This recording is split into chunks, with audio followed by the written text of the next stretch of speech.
God of War is a franchise about Kratos, who basically slays himself through Greek and Norse mythology.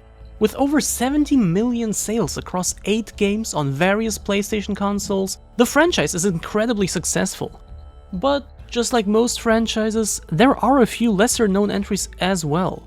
I'm Jen, and in my first video on this channel, I want to take a look at obscure God of War media, including a story set in ancient Egypt and even a whole game that nobody seems to remember.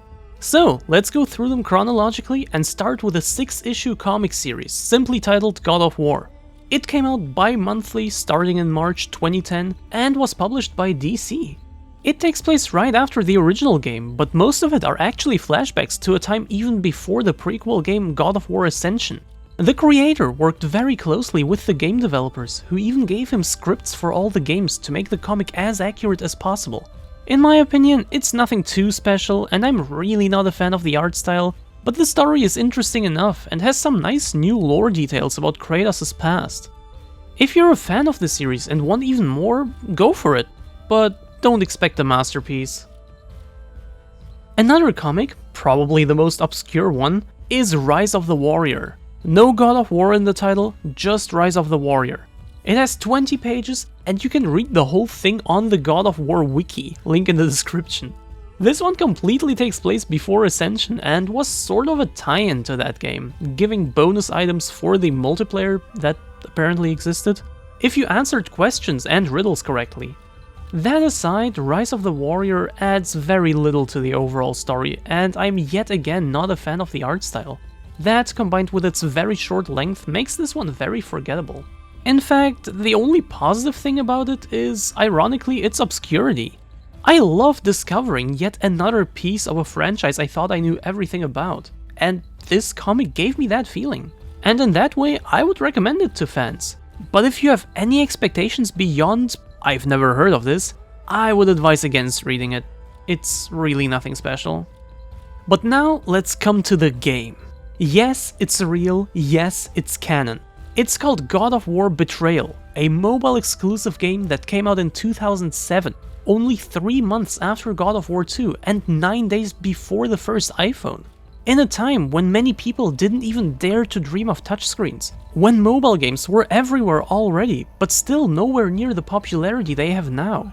A time when developing mobile games was so easy that it's hard to find a franchise that wasn't turned into one. You'll see more on this channel in the future.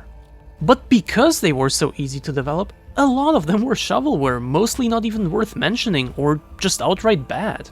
This does not apply to God of War Betrayal. Seeing it just like this may not look too special, but if you look at other mobile games from that era, it becomes obvious how much care went into creating this game. These beautiful, detailed sprites, animations, interesting character designs, everything. Speaking purely visually, this game really stands out. And while there isn't a whole lot you can do in terms of gameplay, due to the limitations of the platform, they really tried their best, and succeeded in my opinion, to make it feel just like an actual God of War game. Over the course of 9 levels, you get to experience all the series staples. Beloved weapons like the Blades of Chaos, the button mashy gameplay, the combos, the lots of enemies you have to defeat in order to progress, collectibles, upgrades, and even the brutal quicktime events. Everything is here. Yet still, to this day, God of War Betrayal never came out on any other platform, despite it being canon, as confirmed by the person who is now God of War Ragnarok's co-director. It takes place right before God of War 2, and while there isn't a whole lot of story here, let's be honest, would you expect a lot of story from this one? At the end of the day, it is mainly just a time waster, so you haven't missed a lot if you haven't played it. But if the gameplay is appealing to you, by all means, try it out. It's really solid for what it is, and you can finish the whole thing in under 2 hours.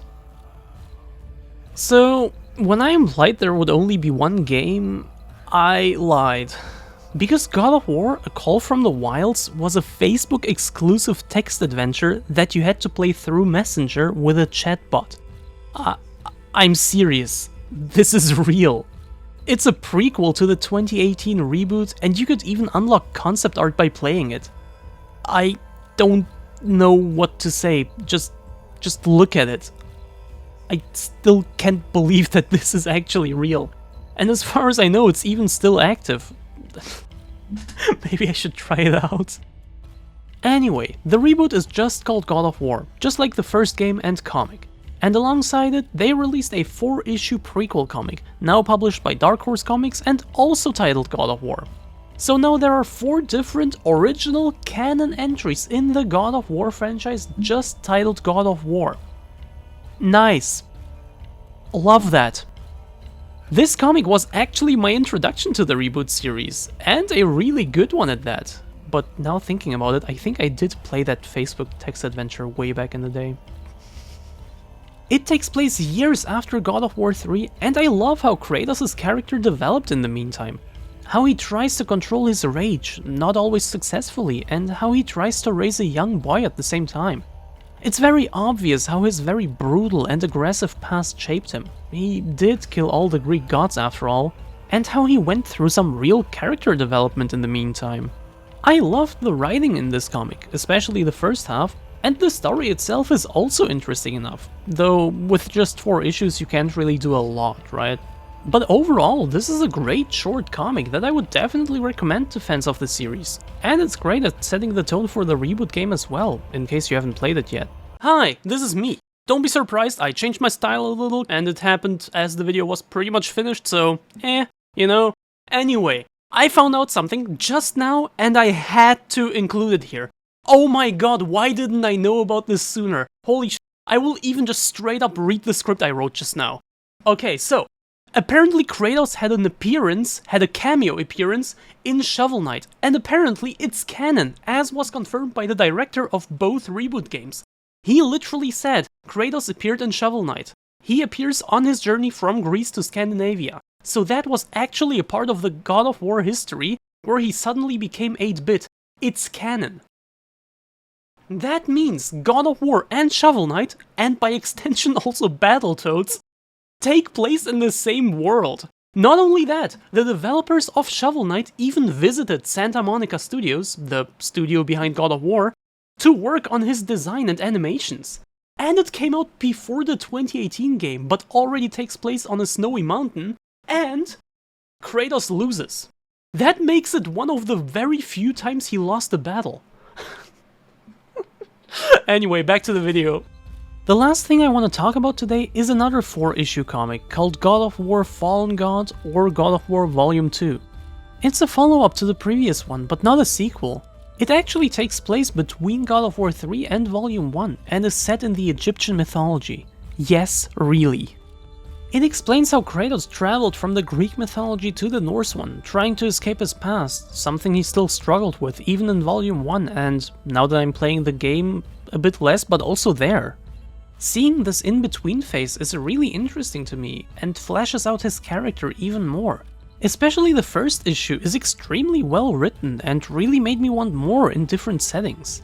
We have seen Kratos all over the Greek mythology, and there was lots of variation and his story was basically finished. Nobody ever really asked him to explore environments like the snowy Norse regions or the deserts of Egypt.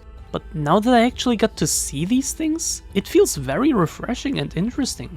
I mean, looking at this, can you really deny that there is some sort of weird appeal to see Kratos like this? It just feels so different.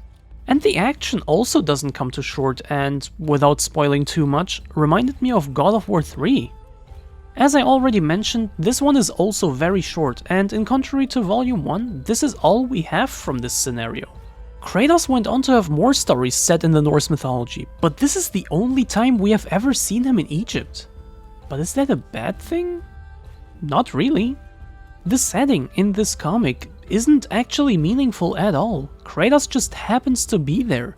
This is more of a very personal story about him trying to escape his past. A true bridging chapter between old and new, and nothing more than that. Yes, it is interesting to see him climb the deserty mountains or fight off a giant crocodile, but that's not the focus of this comic. And in that way, I find 4 issues to be a good length. If they ever decide to expand on this, I'm here for it. But as it stands now, I would definitely recommend this book to fans who want to see a deeper look into the character of Kratos, even though I have to say that I did like it a tiny bit less than Volume 1. But looking at online reviews, I seem to be pretty alone in that. People seem to hate it because it's pointless and doesn't really go anywhere. Well, I agree. It wasn't necessary and doesn't really add anything aside from fleshing out his character. But that is exactly what I liked so much about this one. It gives Kratos more depth as a character. So my opinion stays. I really like God of War Fallen God. Seeing how it came out in 2021, 3 years after Volume 1, and is considered to be Volume 2, maybe we'll get to see more in the future. More of this, or more of other mythologies. Maybe Kratos is a wise elderly man trying to find a place to settle down for good. Maybe we'll get something we don't typically see in games, like some African or Native American mythologies. Or what about something completely different, like a more horror-focused approach with Haitian voodoo? Or maybe something Caribbean? Caribbean mythologies are extremely interesting, and we see next to nothing of those in games and movies. Or maybe a story about his grown-up son in one of these settings, as yet another reboot. With two of the most recognizable mythologies done, I feel like the God of War brand might be strong enough to pull something like this off, especially seeing the sales numbers of the latest two games. They could do something like that and still be successful, I am sure of that, just like the MCU managed to turn the obscure Guardians of the Galaxy into something mainstream. But maybe they won't do that. Maybe this is just wishful thinking and they will pick Egypt next, seeing how they already kind of introduced that setting. A safe and obvious choice. I hope not. Anyway, at this point I feel like I'm just rambling. There are a few more things I didn't talk about, like lore and legends, sort of an in-universe explanation of creatures and the mythology and stuff, but it also includes original story bits from before and after the 2018 game. Or Mimir's Vision, some kind of AR experience. Or God of War, the cards game, which aims to retell the story of the reboot. But overall, this concludes my journey through the parts of God of War that you have probably never heard of. I hope you found something new and interesting here. Feel free to check out my Twitch channels, links are in the description. Also don't forget to subscribe, as I'm planning to make more of these videos in the future. There are many franchises with obscure entries, and I'm here to make you aware of them. Until next time, thank you so much for watching, have a wonderful day or night or whatever, and goodbye.